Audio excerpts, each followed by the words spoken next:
안녕하세요. 저는 30대 후반의 보통내기 며느리입니다. 연애 1년에 결혼을 한 지도 1년인 늦은 나이에 결혼하고 늦은 나이에 결혼 생활에 대한 인생살이를 배워나가는 중인 사람입니다.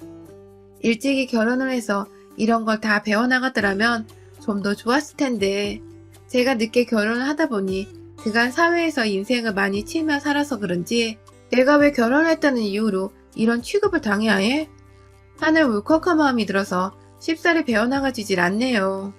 다른 집 며느리들보다 좀 덜 고분고분한 저 같은 며느리분들은 아마 공감을 크게 해주지 않을까 싶습니다. 아무래도 40줄 넘어서기 전에 결혼을 했다 보니 제가 좀 많이 서투르고 어색합니다. 결혼을 안 했지만 20살 때부터 직장 생활을 하면서 쭉 혼자서 자취를 오래 해왔었기에 혼자 집안에서 시간을 보내는 것이 상당히 익숙해진 상태였어요. 그럼에도 불구하고 함께 살고 싶다고 생각이 되는 남편을 만나게 되어 뒤늦게라도 인생의 변화를 줘보면서 결혼이라는 큰 결심을 해보게 되었는데요. 사실 지금까지는 결혼 1년 차라 제가 남편에 대한 콩깍지가 덜 벗겨진 걸 수도 있지만 크게 손해보다는 생각 없이 함께 살고 있는 것에 만족을 하는 중입니다. 와인을 잘 알고 또 저만큼이나 자취 생활을 오래 하면서 혼자 밥을 오래도록 만들어왔던 남편이 부엌에서 시간 보내는 걸 좋아하는지라 옆에서 저도 좋은 와인을 많이 마셔볼 수도 있었고 그에 맞는 안주라든지 식사도 만나게 곁들여 볼 기회가 많았어요. 코로나로 연애하던 때처럼 친구들을 우르르 불러 와인 파티를 할 수는 없었지만 거리두기 인원 제한 내에서 잘 지켜가면서 저희 신혼집으로 지인들을 조금씩 초대해서 함께 한 주를 잘 보냈다면서 돈 들여주는 마음으로 금요일이나 주말을 와인과 함께 보내보곤 했습니다. 서로 공통으로 아는 지인들이 많고 또 저희가 애초에 연애를 시작한 것이 와인 모임에서 시작된 것이기 때문에 공통된 점으로 여가 시간을 함께 보낼 수 있는 기회가 자연스럽게 만들어졌어요. 여기까지만 보면 저희 부부관계를 굉장히 이상적이고 또 고급스럽거나 우아한 것처럼 볼 분들이 분명 계실 겁니다.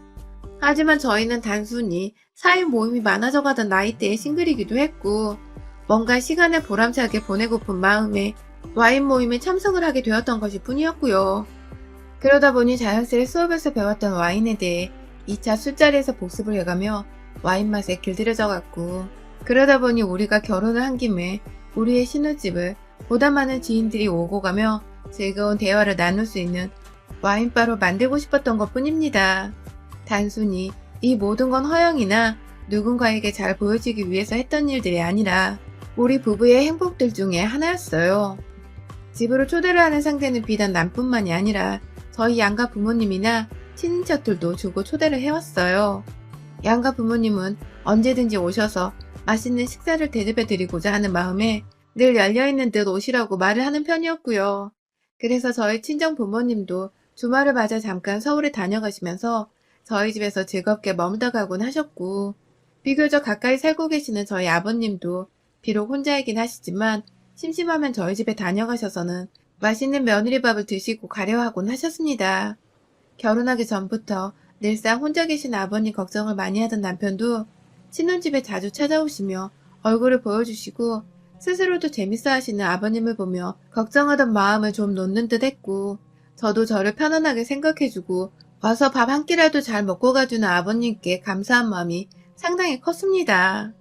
양가 부모님과 잦은 교류를 하면서 비로소 우리가 늦게 결혼하게 되었으나 정말로 한 가족이 되어가는 듯 했고요.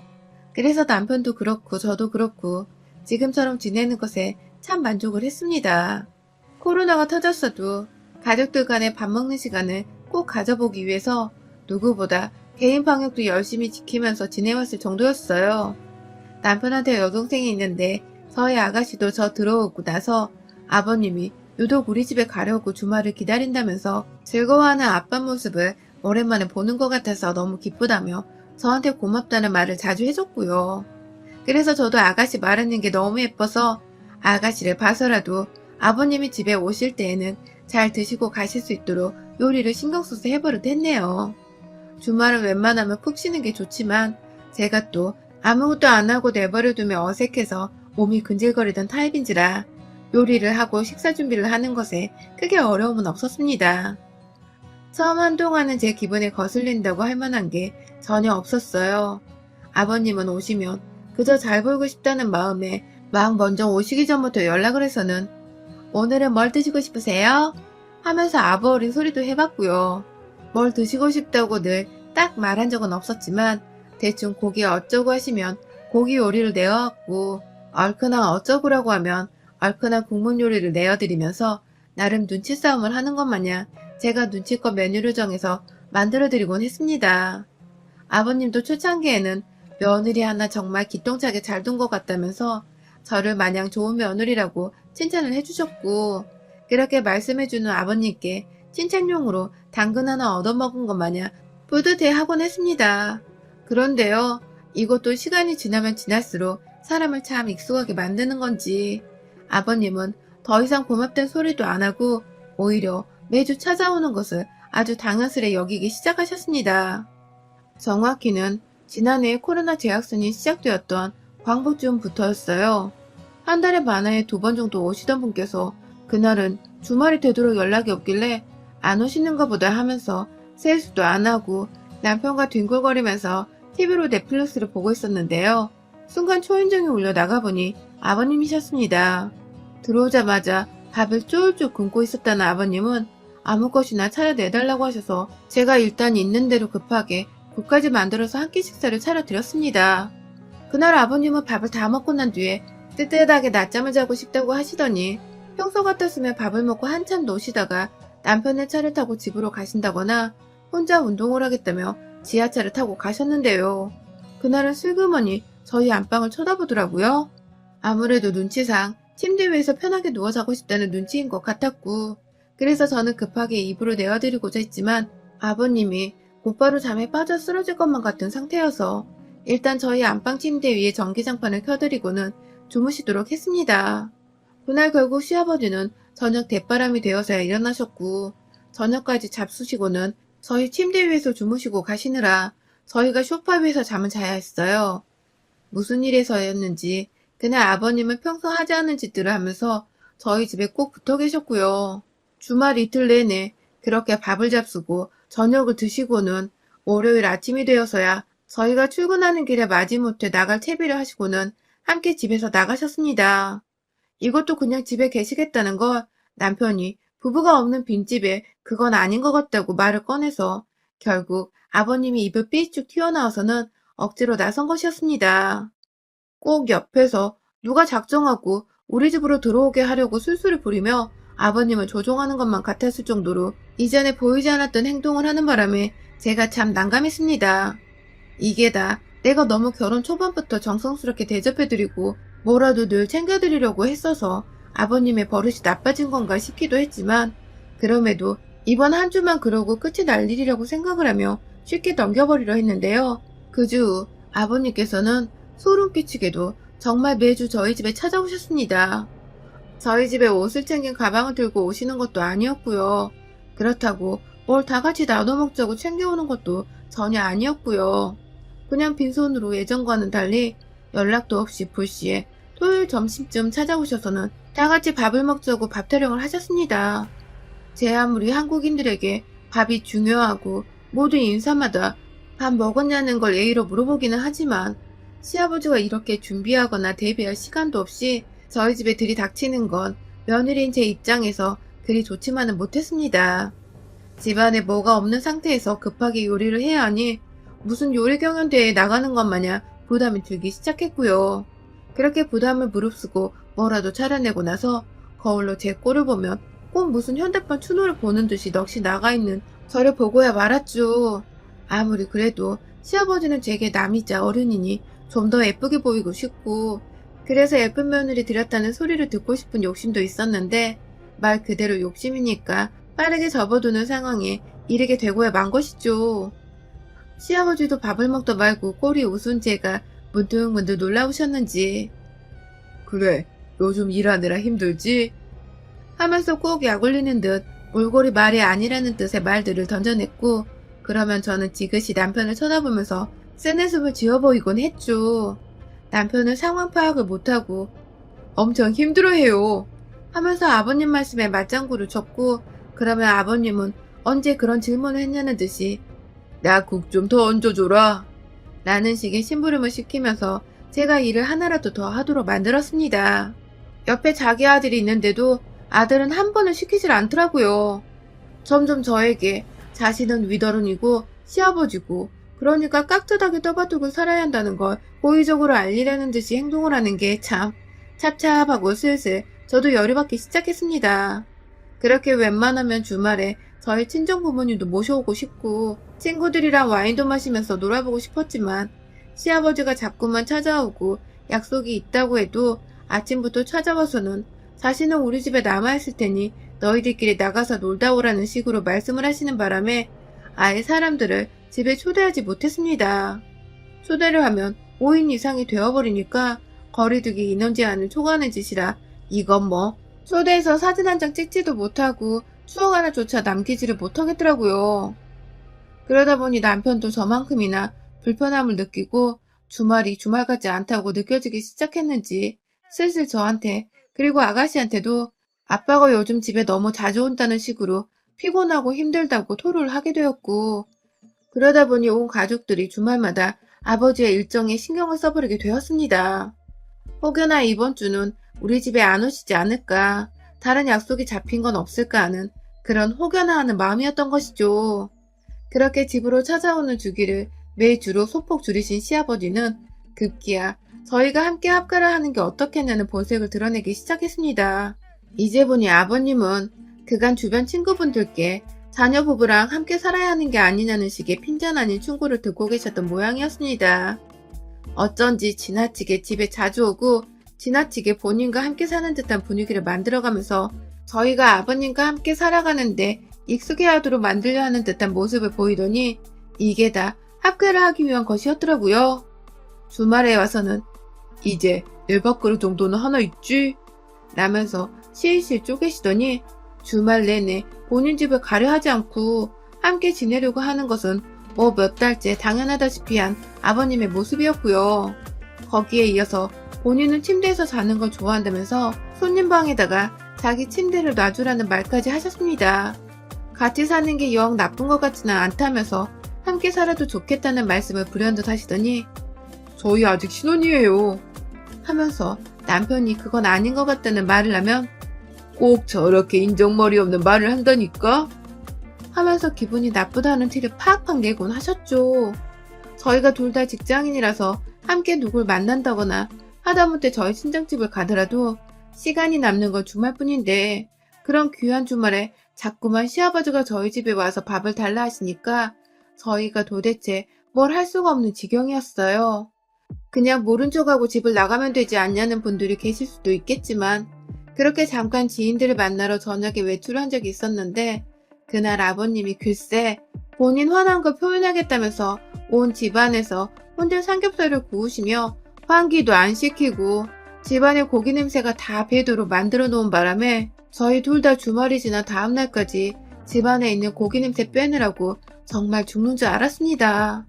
아버님께 조금이라도 왜 그러셨냐고 말씀을 드리면 그러니까 니들이 밖에 나가지 말고 시합이 밥을 차려줬어야지 하면서 오히려 역정을 내시니 이것 참 대화가 안 통하더라고요. 앞으로도 이런 식의 복수가 자잘하게 하실 게 너무 불보듯 뻔해서 더더욱 행동에 주의를 하게 되었죠. 그러다가 작년 말에 저희 친정 부모님께서 오랜만에 집에 가도 되냐고 연락이 왔는데요. 제가 도저히 오시라는 말을 못하겠는 겁니다. 어쩌지 하다가 혹시 몰라 일단은 약속이 있다고 1차로 말을 둘러댔고요. 바로 남편한테 전화를 해서 이번 주에 우리 부모님이 오고 싶어 하는데 또 시아버지가 오셔서 먼저 자리를 차지하고 계시면 어떡하냐고. 나도 우리 부모님 너무 보고 싶은데 이건 정말 너무한 게 아니냐고 막 화를 내니 남편도 이건 아니다 싶었는지 자기가 해결을 하겠다면서 전화를 끊으라고 하더군요. 자기만을 믿으라고 해서 제가 불이 났게 저희 부모님께 전화를 해서 사냥을 취소했으니 집에 오시라고 기쁜 마음으로 연락을 드렸는데요. 진짜 그 주말에 시아버지는 또 연락도 없이 토요일 점심때 저희 집에 오신 바람에 졸지에 양가 부모님이 저희 집에서 함께 모이게 되었는데요. 남편의 말로는 시아버지가 이번 주는 집에 있겠다고 분명히 말씀을 하셨다고 하는데 시아버지는 뭐가 그리 불안하셨는지 내 침대에 잘 있나 보러 왔다. 하면서 손님방으로 들어가셔서는 저희 부모님이 그 방을 쓴 흔적을 보자마자 아니, 누가 내 방에 들어와서 잠을 잔 거야? 주인 허락도 없이. 하면서 화를 내버리셨어요. 그 바람에 저희 부모님은 졸지에 딸내미 집에 왔다가 A도 없이 사돈방에서 뒹구르며 장꼴이 되었고, 저와 남편은 도대체 왜 손님방을 자기 방이라고 우기며 저희 부모님께 눈치를 주는 건지 이해를 할 수 없다면서 시아버지께 더욱 악감정이 생겨버렸습니다. 남편은 잠깐 화났는지도 모르겠지만 저의 경우 제 부모님 앞에서 그런 기분 나쁜 태도를 보이는 것이 정말 승질머리가 차올라왔어요. 결국 저희 부모님은 뻘쭘한 분위기 속에서 다음날 아침 일찍부터 집으로 돌아갔고요. 시아버지는 역시나 일요일도 저희 집에서 보낼 심상이셨는지 아무렇지 않게 손님방 안으로 들어가시길래 제가 아버님, 이제 그만 집으로 돌아가시죠? 라고 성질을 결국 내버렸습니다. 생각 없이 방으로 들어가던 아버님은 너 지금 뭐라 했냐? 라고 성질을 부리셨고, 남편은 남편대로 저를 말리다가 그렇게 저희는 주말을 또 통째로 날렸어요. 아버님은 결국 저녁 시간이라 졸립다면서 집에 가지 않고 저희 집 방에서 잠을 주무셨고, 저는 밤새도록 씩씩대면서 남편이랑도 한마디를 안 했어요. 중간에서 정리를 제대로 해주지 않은 남편이 이 시국에 코로나보다 더 재수없고 미웠으니 뭐 말 다 했죠. 신혼이고 뭐고 아주 1년차에 5만 장이 다 떨어져서는 월요일에 출근하면서도 저는 시아버지고 남편이고 알아서 밥 처먹고 가라며 그냥 인사도 안 하고 회사로 출근했습니다. 그때부터 저희 친정아버지는 제가 걱정이 되셨는지 주기적으로 연락이 왔습니다. 딱 보니 시아버지가 말도 없이 자꾸만 집에 찾아오는 것 같은데 그게 맞는 거냐며 왜 사위는 중간에서 한마디를 못하고 내 딸을 힘들게 하냐면서 저한테 역정을 내시다가 급기야 저희 남편한테 전화를 해서는 실제로 화도 내셨다고 해요. 그 바람에 남편도 계속해서 저희 아빠한테 사과를 했고, 그럼에도 불구하고 시아버지가 아들 말이며 며느리 눈치를 귀뚱으로도 신경을 쓰지 않는지라 주말이 되면 시아버지는 또다시 계속해서 집에 나타나셨고요. 그 난리를 피우시고 며느리한테 집에 가는 소리를 들었는데도 나도 그만 같이 살고 싶다. 맨날 왔다 갔다 하는 거 귀찮고 피곤하다. 하는 뻘소리를 꺼내기도 하셨답니다. 진짜 주제 파악이고 눈치고 뭐고 진짜 다 밥 말아 믹서기에 갈아 드신 분이셨어요. 그런데요, 이번 설을 앞두고 저희 아빠가 안부 연락자 저와 통화를 하다가 요즘 시아버지가 어떠냐는 아빠의 질문에 제가 그만 눈물을 왈칵 쏟아버렸습니다. 진짜 너무 눈치도 없고 막가파라 상대하기 짜증나고 힘들어 죽겠다며 제가 정말 주말이 주말 같지 않다며 아빠 앞에서 정말 통곡을 했는데, 그때 저희 아빠가 알겠다고 진정을 시키고는 전화를 끊으시더니 평일 월요일에 바로 저희 집에 오셨어요. 들어오자마자 인상 다 찡그리고 무슨 일본 야쿠자 마냥 떡하니 저희 집 문 안으로 들어오시는데, 저희 남편이 소파 앞 거실 바닥에 앉아서 TV를 보다가 장인어른! 하면서 바짝 일어나서 아빠를 맞이하더라고요. 아빠는 사위가 앞에 있어서 말을 가려 하려다가 그래도 딸내미 상처받는 게 더 신경이 쓰이셨는지 남편을 두고 말씀하셨어요. 주말에 네 아버지 오시면 내가 이번엔 진짜로 가만 안 둘 끼다. 라고 말입니다. 그러니까 남편한테 자기 선에서 시아버지가 다시 집에 오도록 하지 말고 제대로 막으라고 경고를 하시는 것이었습니다. 남편도 곧장 그 소리를 알아들었는지 알겠습니다. 심력 끼쳐드려 죄송합니다. 하면서 고개를 연신 숙였고요. 그리고 대망의 토요일, 저는 오랜만에 친정아빠와 함께 한 집에 사느라 참 기분이 좋았어요. 아빠 좋아하는 묵반찬도 만들어드리고 토요일이 되던 날까지 아빠랑 일부러 장을 보러 가기도 하고 오랜만에 사위랑 셋이서 술도 마시면서 시아버지 한 사람 때문에 주말에 쉽게 누려보지 못한 부모님과의 시간을 더욱 소중하게 즐겨볼 수 있었습니다. 아빠도 그간 딸 때문에 마음고생이 있었는지 자기 품에서 좋아라는 제 모습을 보면서 그렇게나 우리 딸 하면서 따뜻하게 부르곤 하셨고요. 그런데요, 분명히 남편도 제대로 자기가 오지 말라고 말을 했다고, 주말에는 며느리도 친정 부모님과 함께 시간을 보낼 의무가 있고 이 집이 나 혼자 집도 아니고 우리 두 사람 집이니 맘대로 자꾸만 오지 말라고 험한 소리까지 해가면서 부탁을 했다고 했는데, 분명히 그랬는데 시아버지가 점심시간이 되어 띵동 하고 벨을 누르곤 나타나셨습니다. 아, 온 집안의 공포가 스멀스멀 밀려왔어요. 시아버지 눈치가 보여서냐고요? 아니요. 저희 아빠가 얼만큼이나 화가 나서 분노를 표출하실지 아무도 장담하지 못했거든요. 뻔뻔하게 집 안으로 들어오는 아버님은 또다시 자기 방인 듯 손님방으로 대놓고 문을 열고 들어가셨다가 이내 저희 아빠 짐가방이 풀어져 있는 것을 보고는 순간적으로 에이씨 하는 탄식을 하셨습니다. 시아버지가 집에 들어오자마자 그 말을 하신 바람에 순식간에 분위기는 싸해졌고 뒤에서 급기야 저희 아빠가 참다가 사돈 지금 뭐라 했습니까? 하면서 그 앞에 딱 서시는데 아휴 한눈에 봐도 우리 시아버지랑 친정아버지 덩치 차이가 한 2배 정도는 되더라고요. 인상 딱 찡그리고 문 앞에 서서 자신을 내려다보니 순간 지도 동물이라서 위기를 본능적으로 느낀 건지 아니 나는 어디서 자야 하나 했어 말이죠. 하면서 말끝을 흐리는데 아빠가 다시 말씀을 하셨어요. 뭘 자, 네 집 가서 자셔야죠. 라고 말입니다. 그러자 시아버지는 용기 내 아빠를 올려보면서 아니 뭔 말씀을 그렇게 사돈도 여기서 자잖아요? 하면서 맞받아줬고 이내 저희 아빠는 기가 찬다는 듯이 헛웃음을 한번 지어 보이고는 하 진짜 이 양반이 말로는 안 되겠네 하면서 손을 한번 올렸는데 순간적으로 시아버지가 자신을 때리는 건 줄 알고 손으로 얼굴을 막으려 몸을 웅크리셨어요. 정말 딱 봐도 아주 찌질하고 못나고 우습고 뭐 그런 꼴이었죠. 아빠는 시아버지께 남의 집에 왜 허락도 없이 와서 자려는데요? 니 뭐 돈 줬어요?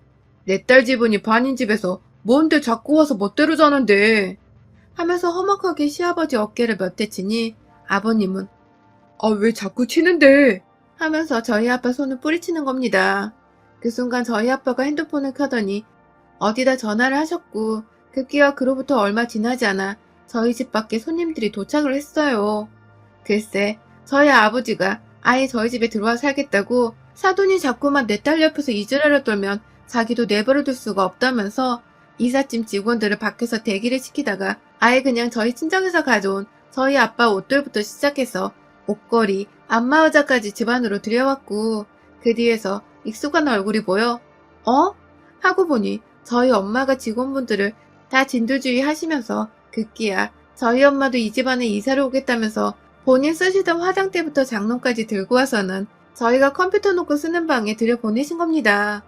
엄마 하나 아빠 하나 사이좋게 방을 나눴을 거라고 청소하는 분도 불렀으니까 신발 신고 계신 직원들 신경 쓰지 말라고 저희를 소파에 앉히던 엄마 그리고 그 사이에서 보기 좋게 오도 가도 못한 채 본인이 쓸 방이 없어서 입구 한켠에 서서는 직원들이 짐을 옮기는 것을 구경하고 계셨던 시아버지 급기야 저희 엄마 아빠가 각자 방에 본인 짐들과 급기야 친정에서 가져온 침대 하나까지 집어넣고서는 콧노래를 부르며 짐을 푸니 시아버지가 아니 이거 참 여기 우리 아들 집이기도 한데 하면서 저희 친정아버지가 하시는 말씀을 그대로 따라 하시는데요. 저희 아빠가 입에 안 다무냐고 손으로 한 대 치겠다는 듯이 늙어서 젊은 애들 앞에서 안 쪽팔리냐 이 자식아? 하면서 빈정거리니 자식 앞에서 사돈한테 그딴 취급을 받는 게 굉장히 수치스러웠는지 뒷걸음질만 치시다가 저희 남편이랑 눈도 못 마주치고 불이 났게 도망치듯이 집을 나가더라고요. 저희 아빠가 잽싸게 시아버지 뒤를 쫓아가서는 엘리베이터까지 눌러주면서 늙을 거면 곱게 늙어 이 양반아. 다음 주에 또 나타나면 아들 앞에서 내 주먹에 피 터지는 줄 알고 라고 말을 하니 그 말이 또 치 떨린다며 잽싸게 엘리베이터 타고 떠나셨대요. 아빠는 그 얘기를 저희 남편 앞에서 하시면서 내가 네 아버지 피 보는 일 없게 해라 라고 제대로 경고를 날렸고 그 바람에 남편은 이게 무슨 일인가 싶어서 무조건 알겠습니다 라고 하고는 안절부절 못하다가 늦지막히 베란다에서 시아버지께 전화를 하더라고요. 우리 집 또 오면 나 장인어른한테 맞아 죽을 줄 모르니 제발 근처도 오지 말라고 애걸복걸을 하더라고요. 그 바람에 시아버지는 아이고 안 가 하면서 절대로 다시는 안 갈 거니까 사돈한테 말 잘 전하라고 하셨고요. 노인네가 더 늙기 전에 아들 며느리랑 같이 살면서 며느리 밥을 삼시세끼 얻어먹으면 살려고 했나 본데 그렇게는 안 되죠. 합격하는 줄 알았으면 제가 미쳤다고 결혼을 했겠냐고요. 혼자 사는 그 자유를 잃은 것만으로도 살짝 아쉬운 결혼 생활이었는데 저희 부모님 아니었으면 하마터면 정말 꼼짝없이 시아버지 행동에 말렸다가 학교로 이어질 뻔했네요. 아빠 고마워요. 여러분의 생각은 댓글로 남겨주세요. 오늘도 시청해주셔서 정말 감사합니다. 안녕하세요. 저는 30대 초반의 새댁이에요. 결혼을 한 지는 2년이 되었고 제사를 지낸 지는 이번이 딱 세 번째인데요. 세 번째 제사에서 집안을 풍비박산으로 만들어낸 사연을 공유해볼까 합니다. 미리 말씀드리지만 싹수 노골한 시어머니들은 혀로 모르기 싫으면 읽지 마세요. 저는 현재 직장을 다니고 있고 남편과는 맞벌이로 돈을 벌어오고 있는 중입니다. 저희 남편은 이공계 계열로 고등학교 졸업하고부터 직장 생활을 쭉 하고 있고 저는 그와는 완전히 반대로 문과 계열로 하필 또 남편과는 극으로 다른 국문학과를 졸업하고서 현재 글과 관련된 에디터 일을 하고 있습니다. 저희 둘 다 하는 일도 다르고 적성도 달랐지만 성격은 굉장히 비슷한 편이에요. 감정에 솔직한 편이고 감정에 잘 휩쓸리기도 하고 울기도 자주 울고 그와 달리 웃기도 자주 웃으며 행복을 얻는 것을 누구보다 소중히 생각하고 사는 사람입니다. 인생을 사는 거 한 번뿐이라면 좀 더 나은 삶을 살아야 한다고 생각을 하며 벌써 학교도 졸업했고 직장도 다니고 있는 마당에 여기서 돈을 더 벌거나 성공하는 건 어렵다고 둘 다 생각을 하는지라 돈을 더 벌어올 수 없으면 사는 삶이라도 좀 더 나아지도록 노력을 해야 한다고 생각을 하여 늘 일상에서도 소소한 것에 쉽사리 감동을 받고 기쁨을 얻으려고 노력을 하면서 살고 있고요. 욕심을 부리거나 욕심을 느낄 만한 일들은 웬만하면 기피하거나 피하려 하면서 지금 사는 정도의 만족을 하고 감사하면서 지내려고 늘상 최선을 다하는 중입니다. 연애를 5년 했고 그쯤 되면 누구보다 서로를 비밀까지 꿰뚫어 보면서 더 잘한다고 생각을 하는 수준이었습니다. 그래서 저희는 결혼을 하면서도 우리는 누구보다 잘 살 자신이 있다고 자부를 하는 사이였어요. 싸워봤자 둘 다 싸움이 크게 가는 걸 싫어하기도 했고 저나 남편이나 싸우면 무조건 그날 화를 풀어야지 두 다리 뻗고 잠을 자는 성격이었던지라 길게 싸움이 이어져 본 적이 없었어요. 이 점은 결혼하고도 분명히 똑같이 이어질 것이라고 자부를 했고 실제로 저희는 지금까지도 결혼을 하고 나서 단 한 번도 싸움을 크게 하거나 하루 이상 지속시켜 본 적이 없습니다. 자존심이 상당히 센 편은 아닌지라 누가 잘못을 했던 간에 화부터 풀어보자는 마음에 먼저 나서서 사과를 하려 하는 편이에요. 잘 살면서 재밌고 알콩달콩한 신혼살림을 즐겨보다 보니 웬만한 사람들처럼 저희도 저희를 쏙 빼닮은 이세를 얼른 가지고 싶었습니다. 연애 기간이 길어서였는지 신혼을 더 오래도록 즐기기보다는 얼른 이세를 가지고 싶어서 신혼 초부터 남들한테 말만 안 했을 뿐 저희는 둘이서 정말 열심히 노력을 했어요.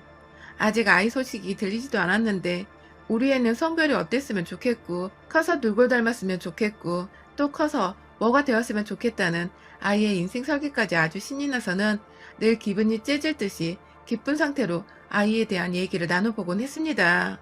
주변 사람들도 저희한테 아이가 생기면 정말 너무 예쁠 것 같다면서 아이를 빨리 가질 것을 슬슬 추천해주기도 했고 그래서 저희도 뭔가 기대에 부응하고 싶어서 얼른 아이를 가져보고 싶었어요. 그런데 생각보다 짧은 시간이었지만 아이 가지는 게 절대로 쉽지 않은 걸 알겠더라고요. 남들은 사고쳐서 결혼도 하고 불현듯 신혼여행에서 잘만 가지고 오는 애를 저희는 꽤나 몇 달을 넘게 공을 들여도 소식이 없는 걸 알고는 조금 이른감이 없지 않지만 인터넷에서 본 것대로 일단 병원에서 검사부터 받아보기로 했습니다.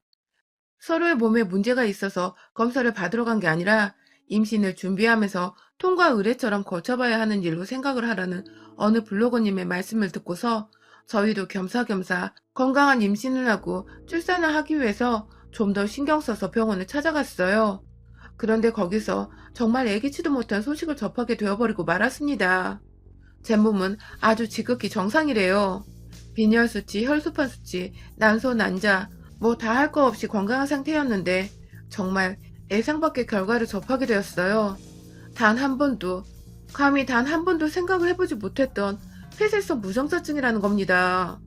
정자가 몸 안에서 만들어지긴 만들어지는데 그게 몸 밖으로 배출이 안 되니까 임신까지 연결이 되지 못하는 것이래요.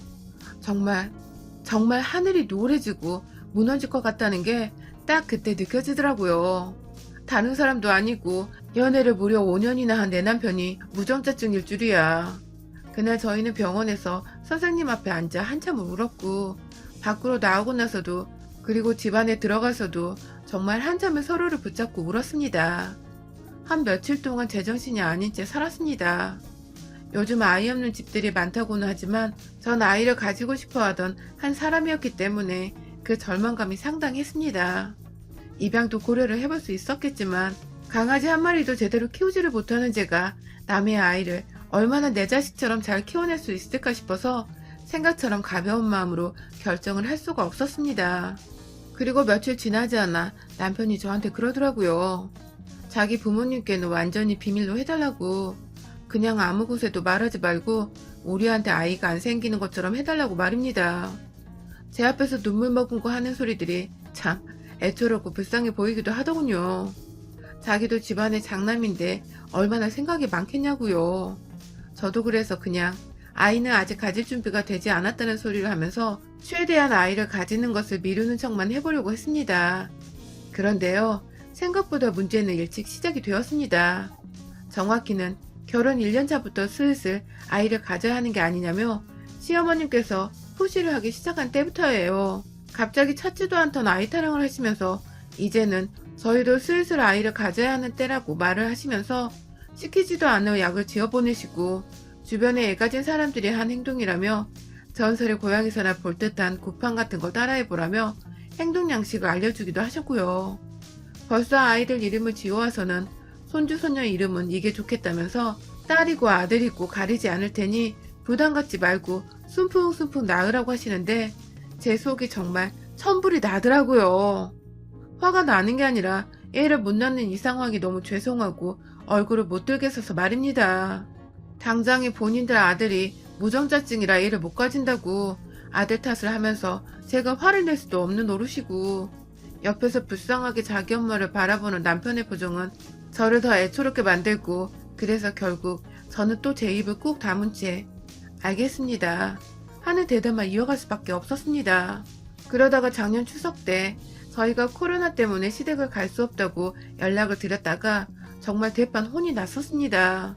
손이 가는 아이도 없는 주제에 코로나 때문에 제사를 빼먹으려 하냐며 어디서 배워먹은 버릇이냐고 옛날 분들인 저희 시어머니가 한참을 저한테 수화기 너머로 혼을 내시고 옆에 있는 남편까지 바꿔가면서 호루자식이라고 욕이란 욕은 다 뱉어내시는 바람에 저와 남편이 뒤늦게야 짐 챙겨서 급하게 시댁에 내려갔었는데요.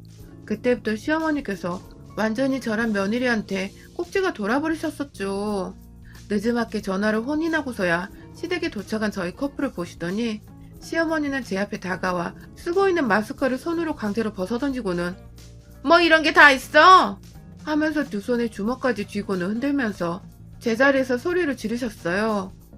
그 바람에 옆에 서 있던 남편은 엄마 요즘 코로나로 난리라서 마스크는 다 쓰고 살아 하면서 왜 그렇게까지 화를 내냐며 목소리를 높였고 그러자 시어머니는 우리 뭐 뉴스 안 보는 줄 알아? 코로나인지 뭐시긴지 위험하면 니들이 제사 지내기 전부터 조심하다가 와야 할 거 아니야 라고 하시더군요.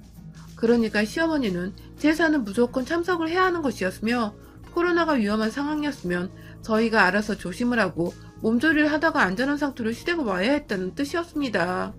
그런데 저희가 조심하기는커녕 아예 처음부터 시댁에 오려고도 하지 않았고 집안에 들어오면서 마스크를 벗지 않으니 오해를 하셨던 것 같아요.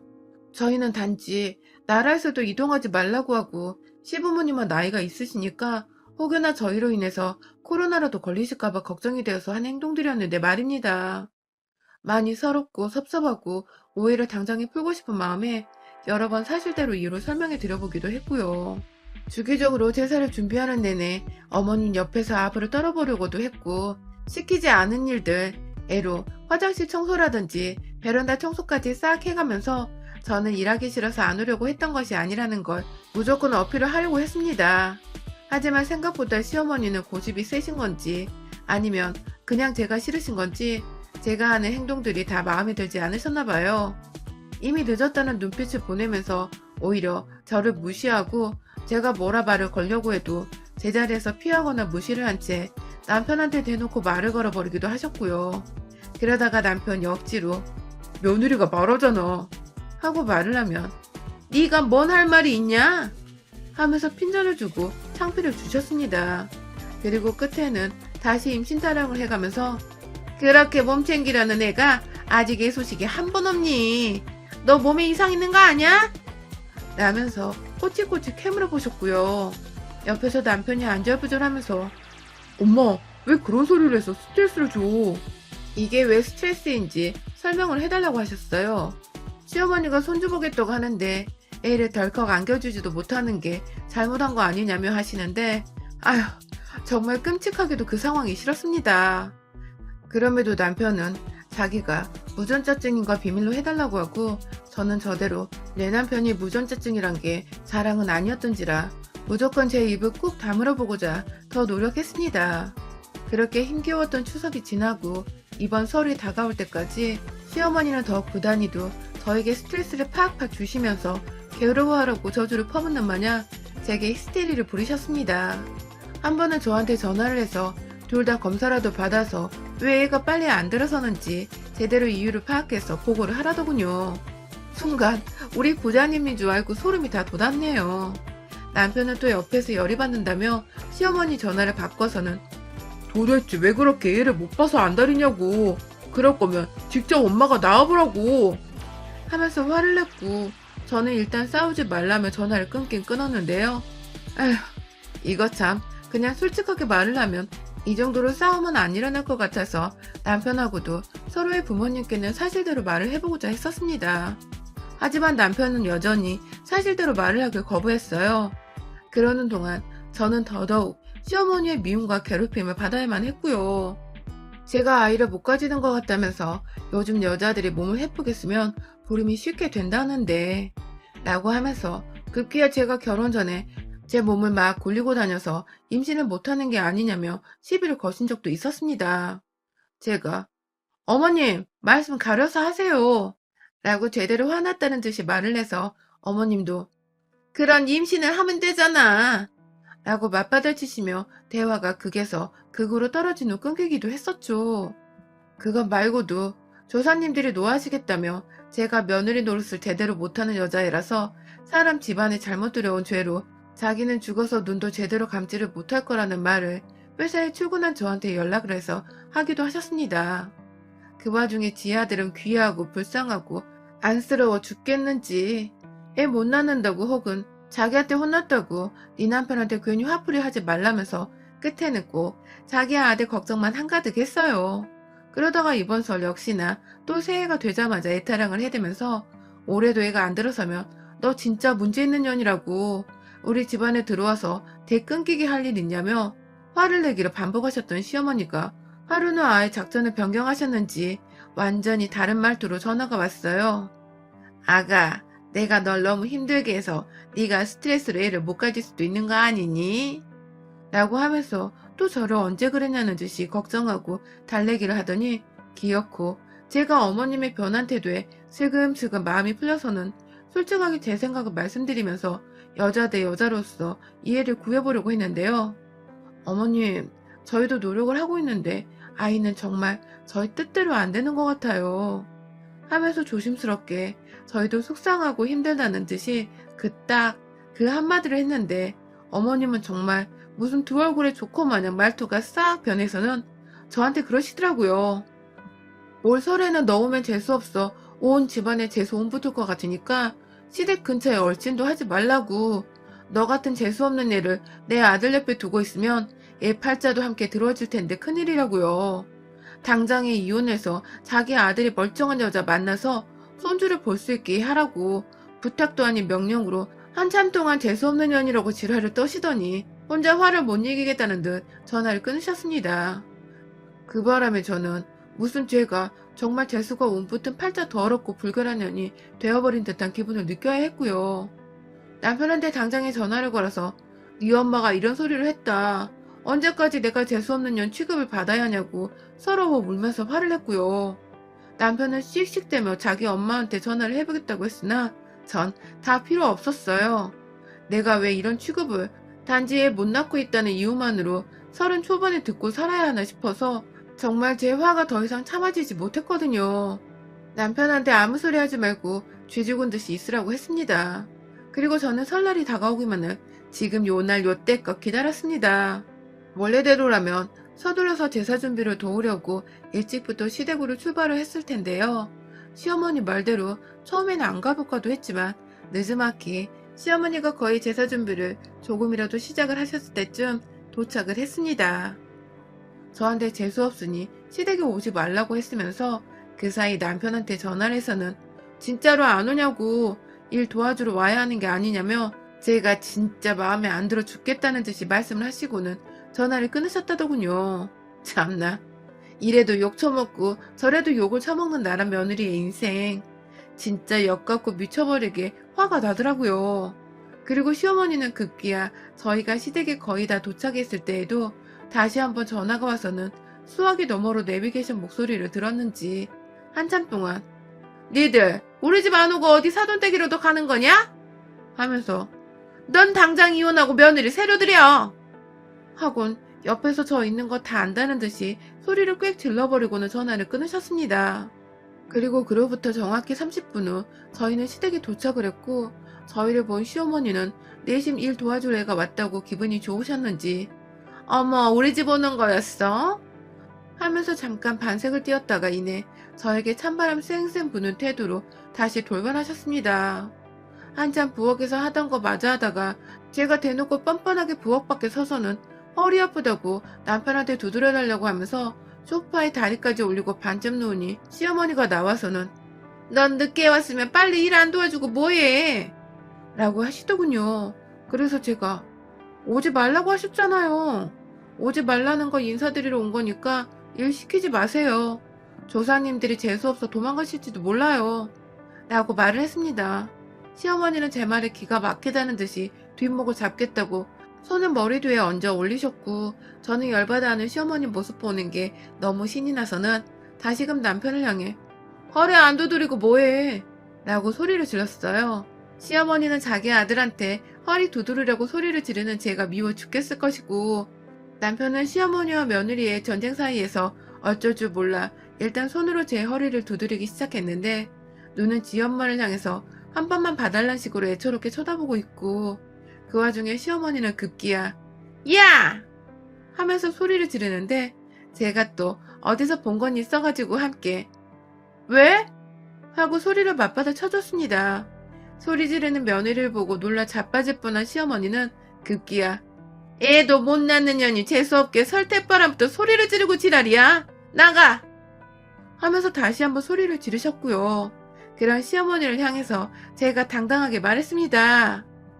야, 이 삐리리년아. 네 아들이 무전자증이라서 내가 임신을 못하고 있는데 왜 자꾸 나한테 재수없다고 지랄이야. 라고 말입니다. 순간 집안에 정적이 흘렀어요. 시어머니는 화를 내려다 말고 뭐? 무정자 뭐? 라고 말을 더듬거리기 시작했고 급기야 옆에서 고개를 숙이며 엄마! 하고 외마디를 흘리는 남편을 보고는 저게 다 뭔 소리야? 라고 남편을 들쑤셔 사실대로 말하라며 애원하기 시작했습니다. 남편은 그제서야 자신이 무전자증이라서 임신을 못 시킨다고 그래서 저는 아무 잘못이 없고 오히려 피해자라서 이혼을 당해도 자기가 당해야 한다면서 울고 불고 난리를 쳤고 시어머니는 그 앞에 주저앉아 땅을 한참 동안 바라보더라고요. 그리고 저는 그런 시어머니의 귓구녕을 향해서 아 진짜 지랄을 떨어도 적당히 좀 떨었어야지. 네 뱃속에서 무전자증으로 재수 온 붙은 새끼가 태어난 줄도 모르고 어디서 만만한 며느리한테 지랄이야 지랄이 하면서 재수없는 년은 당신이라고 시어머니께 삿대질을 해가며 말을 하고는 한쪽에서 벽을 붙잡고 머리를 쥐어 싸매고 있는 시아버지께 인사를 드리곤 혼자 남편과 타고 온 차를 타고 친정으로 유유히 향했습니다. 시댁에 가서 자리 잡고 앉은 지 30분도 되지 않아서 일어난 일이었어요. 이게 다. 저는 그날 혼자 친정에 가느라 부모님 눈치가 보이긴 했으나 부모님께도 남편에 대해서 사실대로 말하며 시댁 어른들과 대화를 할 시간이 필요할 것 같아서 혼자 자리를 비켜준 것이라고 애들로 핑계를 댔고 저는 이번설을 이렇게 친정에서 모처럼 두 발 벗고 편안하게 쉬다가 휴일 끝나면 서울로 올라가려고 합니다. 남편은 뭐 잘못한 거 없는 사람이었지만 그동안 자기 무전자증인 거 비밀로 해준 대가로 제가 시어머니한테 얻어쳐먹은 욕과 수모를 생각하면 두 발로 걸어서 서울 집으로 돌아오게 하더라도 제 화가 제대로 풀리지 않을 것 같았습니다. 지금도 자기 전에 잘 자라고 문자가 왔고 하루 종일 자기는 우는 시어머니 달래주느라 밥도 제대로 못 먹었었다면서 엄마가 너한테 미안해하고 있다면서 화를 풀었으면 좋겠다고 하는데요. 애 못 낳는다는 이유로 남의 집 자식한테 그런 욕을 퍼부었던 시어머니의 머릿속을 일도 전혀 이해할 수가 없겠더라고요. 완전히 제가 불임이었더라면 하마터면 이 집안에서 평생토록 욕을 먹었을 거라는 생각이 들어 지금도 솔직히 아찔하답니다. 이대로 그냥 시어머니가 좀 더 오래도록 울고 불고 자기 자식 불쌍하다고 가슴 미어지는 시간을 가지도록 내버려 두려고 합니다. 여러분의 생각은 댓글로 남겨주세요. 오늘도 시청해주셔서 정말 감사합니다.